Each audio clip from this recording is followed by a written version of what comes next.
Number 3, दोलन सिद्धांत यानी पल्सेटिंग यूनिवर्स थ्योरी।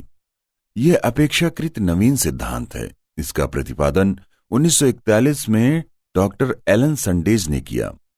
यह सिद्धांत बिग बैंग और सतत सृष्टि सिद्धांत दोनों का संशोधन है। सतत सृष्टि सिद्धांत में ब्रह्मांड के घनत्व बढ़ने का स्पष्टीकरण तो दिया गया, किंतु केंद्र से पदार्थों का बाहर की ओर प्रवाह 15 अरब वर्ष पूर्व से आज तक जारी रहना अव्यवहारिक सा लगता है। इसलिए सिद्धांत यानी दोलन सिद्धांत का प्रतिपादन डॉक्टर एलन संडेज द्वारा किया गया।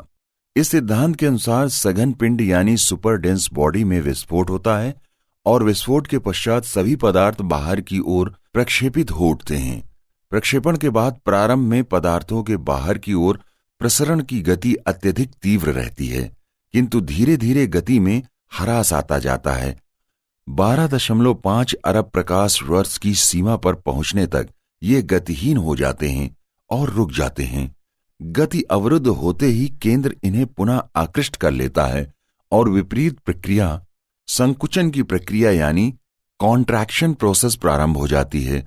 समूचे पदार्थ कालांतर में संश्लिष्ट होकर पुनः एक सघन पिंड यानी सुपर डेंस बॉडी में परिणित हो जाते हैं। तत्पश्चात अति उच्च ताप एवं दाब के कारण पिंड में पुनः विस्फोट हो जाता है और पदार्थ बाहर की ओर प्रक्षेपित हो उठते हैं।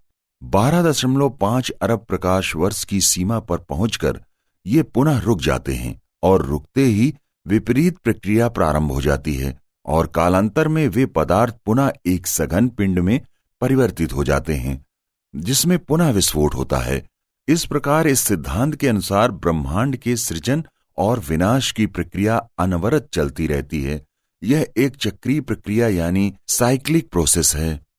प्रश्न है, ब्रह्मांड में नवीनतम विस्फोट कब हुआ और वर्तमान स्थिति क्या है? दोलन सिद्धांत के अनुसार ब्रह्मांड में नवीनतम विस्फोट आज से 120 करोड़ वर्ष पूर्व हुआ। तब से यह निरंतर फैलता जा रहा है। प्रसरण की यह क्रिया अभी 290 करोड़ वर्ष तक जारी रहेगी। उसके बाद विपरीत प्रक्रिया संकुचन की प्रक्रिया यानी कॉन्ट्रैक्शन प्रोसेस प्रारंभ होगी, जो 410 करोड़ वर्ष तक चलेगी।